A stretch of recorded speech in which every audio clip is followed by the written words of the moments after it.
नमस्कार, आप देख रहे हैं हेडलाइंस न्यूज। दिन भर की ताज़ा खबरों के लिए अभी सब्सक्राइब करें, साथ में बेल आइकन भी प्रेस कर लें। खबरों में आगे बढ़ने से पहले वीडियो को लाइक जरूर करें और अपने दोस्तों के साथ ज्यादा से ज्यादा शेयर करें। और आप किस शहर से न्यूज को देख रहे हैं, कमेंट में जरूर लिखें।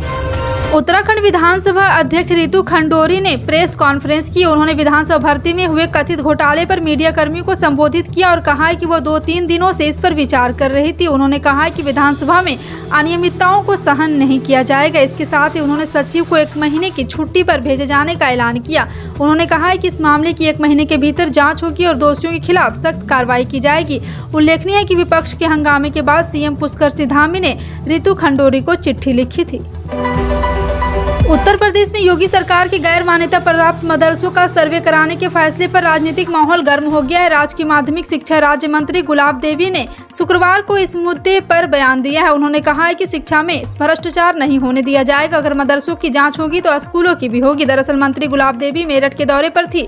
वो यहाँ विभागीय कार्यों की समीक्षा बैठक करने आई थी। इस दौरान उन्होंने मीडिया के सवाल का भी जवाब दिया है। बातचीत के दौरान उन्होंने कहा कि शिक्षा में भ्रष्टाचार नहीं होने दिया जाएगा। स्कूल हो या मदरसा, दोनों बराबर है। अगर मदरसों की जांच होगी तो स्कूलों को भी होगी। देवी ने आगे कहा है कि सरकारी अनुदान लेने के मकसद से चलाए जा रहे मदरसों और विद्यालयों के खिलाफ सरकार बड़ी कार्रवाई करेगी।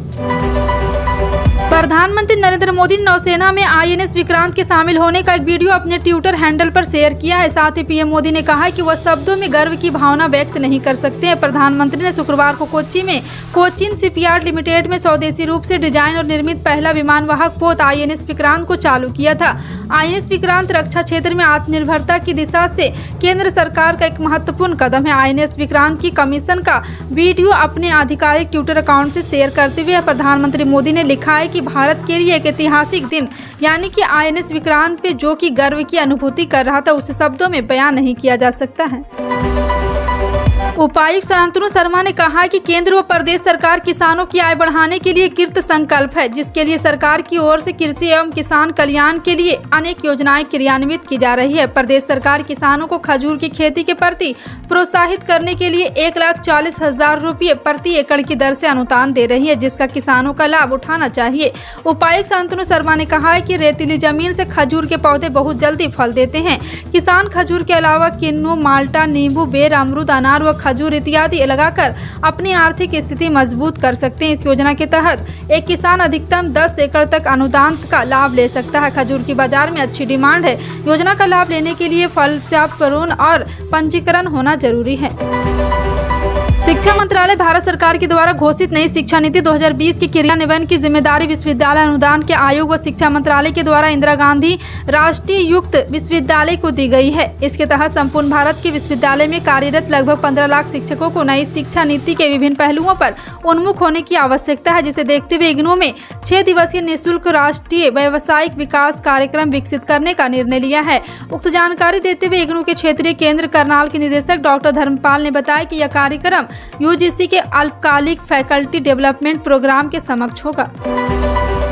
बिहार में जेडीयू और आरजेडी की सरकार बनने के बाद से ही नीतीश कुमार की पार्टी को लगातार झटके लग रहे हैं। मणिपुर में जेडीयू के 5 विधायक के बीजेपी शासित राज्य की सरकार में शामिल होने के बाद पार्टी नेता और सांसद सुशील मोदी ने शनिवार को नीतीश कुमार को सीधी चेतावनी दी। उन्होंने कहा कि मणिपुर राज्य जेडीपी फ्री करेगा। जी हां, आपको बता दें कि मीडिया से बातचीत करते हुए सुशील मोदी ने विश्वास जताते हुए कहा कि बीजेपी बिहार में जल्द ही महागठबंधन को तोड़ देगी। जेडीयू, आरजेडी और कांग्रेस ने मिलकर बिहार में एक गठबंधन किया था, जिसे महागठबंधन का नाम दिया गया है। गुजरात दौरे पर दिल्ली के मुख्यमंत्री अरविंद केजरीवाल ने शनिवार को गुजरात में भारतीय जनता पार्टी के कार्यकर्ताओं से सत्तारूढ़ दल में रहते हुए अपनी आम आदमी पार्टी में शामिल होने का आह्वान किया। अरविंद केजरीवाल ने कहा है कि भाजपा कार्यकर्ताओं को भाजपा से पैसे लेते रहना चाहिए, लेकिन आपके लिए अंदर से काम करना चाहिए। उन्होंने कहा कि राज्य में उनकी पार्टी के सत्ता में आने पर भाजपा कार्यकर्ताओं को उनके द्वारा लोगों से किए गए वादे पर लाभ होगा।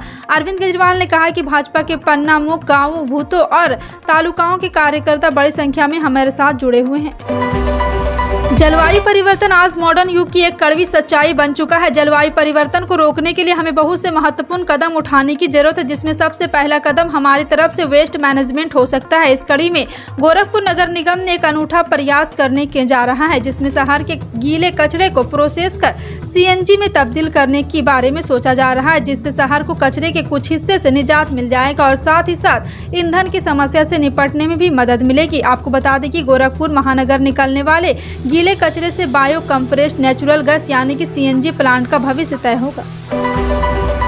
राजस्थान में महिला सुरक्षा के सवाल। मुख्यमंत्री अशोक गहलोत ने राजस्थान पुलिस की सेवाओं की सराहना की और कहा है कि राज्य में पिछले कुछ वर्षों में अपराध कम हुआ है। सीएम गहलोत ने कहा है कि जांच के दौरान राजस्थान में महिलाओं के खिलाफ करीब 56% आपराधिक मामले फर्जी करार दिया गया है। मुख्यमंत्री ने यह भी कहा है कि लड़कियों और महिलाओं की सुरक्षा के मामले में किसी को भी राजस्थान की छवि खराब करने का अधिकार नहीं है। सीएम गहलोत ने कहा है कि राजस्थान पुलिस अद्भुत काम कर रही है। अन्य राज्यों की तुलना में राजस्थान में अपराध यहाँ कम है। थाने के अंदर भी माहौल बदल रहा है। बिहार में कभी बाढ़ तो कभी सुखाड़ से किसानों को बड़ी परेशानी झेलनी पड़ती है। इस बारे में तो काफी कम बारिश होने की वजह से किसानों पर आफत का पहाड़ टूट पड़ा है। एक आंकड़े के मुताबिक अब तक बिहार में सिर्फ 40% ही बारिश हुई, लिहाजा किसानों के धान का पिछड़ा खेत में ही सूख गया। आलम यह हुआ कि बारिश समय ही नहीं होने पर धान की खेती पूरी तरीके से मार खा गई। अब किसानों के सामने बचे खेतों को किसी तरह से बचाने के लिए पंप सेट से सहारा लिया जा रहा है। ऐसे में बिहार में किसानों के हित में और प्रदूषण को कम करने के लिए Bihar state power holding company ने बड़ा कदम उठाया। हर खेत को पानी देने के अंतर्गत BSPHSL ने अगले 3 वर्षों में 4,50,000 नए किसानों को बिजली कनेक्शन मुहैया कराएगी। राष्ट्रीय राजधानी दिल्ली में बड़ी खबर सामने आई है। दरअसल सरकार ने अब दिल्ली के स्कूलों में छात्रों की उपलब्धि को लेकर बड़ा निर्णय लिया है। इस फैसले के तहत अब स्टूडेंट का स्कूलों में अटेंडेंस 60% अनिवार्य कर दी गई है। फिलहाल ये फैसला दिल्ली के सरकारी स्कूल में लागू किया जाएगा। उसके साथ ही दिल्ली के सरकारी स्कूल में पढ़ने वाले लाखों छात्रों और उनके पेरेंट्स के लिए एक बड़ा अपडेट है। खास बात यह है कि यह नियम अनिवार्य रहेगा, यानी इसमें किसी भी तरह की कोताही नहीं होगी। भारत ने INS विक्रांत को समुद्र में उतार दिया है। इसके साथ ही उसने इंडो पैसिफिक में अपना दबदबा बना लिया है। पूरब से लेकर पश्चिमी समुद्र की उसकी धाक मजबूत हो गई है। इसके साथ ही यह पहली बार वह चीन से बढ़ते समुद्री खतरे से जवाब देने की हालात में भी आ चुका है।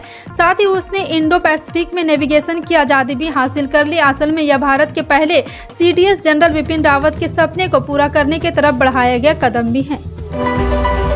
भारतीय जनता पार्टी 2024 के लोकसभा चुनाव की तैयारी में जुट चुकी है। गुरुवार को पार्टी के राष्ट्रीय अध्यक्ष JP नड्डा ने महासचिव के साथ पार्टी मुख्यालय में बैठक की। इस बैठक में बूथों के मजबूत करने पर ध्यान केंद्रित किया गया है। आपको बता दें कि इसी साल मई महीने में भाजपा ने पार्टी के लिए 78,000 कमजोर बूथों की पहचान की थी। साथ ही फैसला किया गया था कि इनमें से प्रत्येक बूथ पर कम से कम 30 नए सदस्यों को पार्टी से जोड़ा जाएगा। मायके से पत्नी को वापस लाने के लिए तांत्रिक के पास गया शख्स। बेटी को सुयोग्य वर मिले, इसके लिए माता पिता हर जतन करते हैं। अपनी लाडली की शादी में हैसियत से ज्यादा खर्च करने की कोशिश भी करते हैं, मगर उन लोगों का क्या जिन्हें 2 वक्त की रोटी के लिए भी जद्दोजहद करनी पड़ती है। उन्हें के लिए अपनी लाडो की शादी करना मानो किसी सपने से सच जैसा है।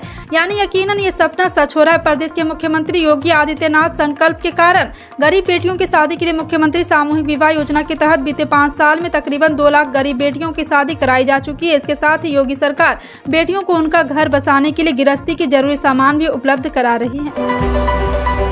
29 अगस्त को एक असफल प्रयास के बाद अंतरिक्ष एजेंसी नासा अपने आर्टेमिस 1 मिशन को लॉन्च करने के लिए एक और प्रयास करेगी। नासा अपने इस मून मिशन आर्टेमिस 1 को करीब 11:47 बजे लॉन्च करेगा। पिछले रविवार को लॉन्च करने के प्रयास के दौरान समस्या उत्पन्न हो गई थी, क्योंकि रॉकेट के 4 इंजनों में से एक पर्याप्त रूप से ठंडा नहीं हुआ था। उम्मीद है कि 5 दिन पहले प्रारंभिक उल्टी गिनती को विफल करने वाले इंजीनियरिंग समस्याओं का समाधान किया जाएगा। नासा का मून रॉकेट नासा के अपोलो कार्यक्रम के आधी सदी बाद चंद्र कक्षा में एक खाली चालक के दल के कैप्सूल को भेजने के लिए तैयार है, जिसने चंद्रमा पर 12 अंतरिक्ष यात्रियों को उतारा है। देश की आम जनता पर महंगाई की मार जारी है। पिछले कुछ वर्षों के दौरान घरेलू LPG की कीमतों में बढ़ोतरी ने आम आदमी की जेब पर बोझ डाला। एक दिलचस्प तथ्य यह है कि पिछले 5 वर्षों में रसोई गैस की दरों में 58 बार आश्चर्यजनक संशोधन किया गया है। पेट्रोलियम मंत्रालय के आधिकारिक आंकड़ों के अनुसार 1 अप्रैल 2017 से 6 जुलाई 2022 के बीच LPG की कीमतों में 58 संशोधन के बाद 45% की वृद्धि हुई है। उत्तर प्रदेश की योगी आदित्यनाथ सरकार केंद्र सरकार की सौभाग्य योजना के तहत देश भर में गरीबों को सबसे अधिक बिजली कनेक्शन देने का दावा कर रही है, लेकिन खुद योगी सरकार के अफसरों की जांच में खुलासा हो रहा है कि गरीबों के नाम पर जाली कनेक्शन के तार बिछा दिए गए और प्राइवेट कंपनियों ने अपनी तिजोरी भर ली। मुख्यमंत्री योगी आदित्यनाथ कह रहे हैं कि यूपी में सौभाग्य योजना के तहत 1.38 करोड़ से अधिक घरों में निःशुल्क बिजली कनेक्शन दिए गए और 14 लाख से अधिक राजस्व ग्राम एवं 2.84 लाख से अधिक मंजरों में रोशनी पहुंच गई है। लेकिन ऊर्जा निगम के चेयरमैन एम देवराज ने जब से इसका जांच किया है तो ऐसा कुछ भी सामने नहीं आया है। आपका इन सभी खबरों पर क्या कहना है कमेंट सेक्शन में टाइप करके जरूर बताएं। इसी तरह की पल पल की अपडेट जानने के लिए जुड़े रहें आप अपने हेडलाइंस न्यूज के साथ। मिलते हैं अगली बड़ी खबर में, तब तक के लिए जय हिंद।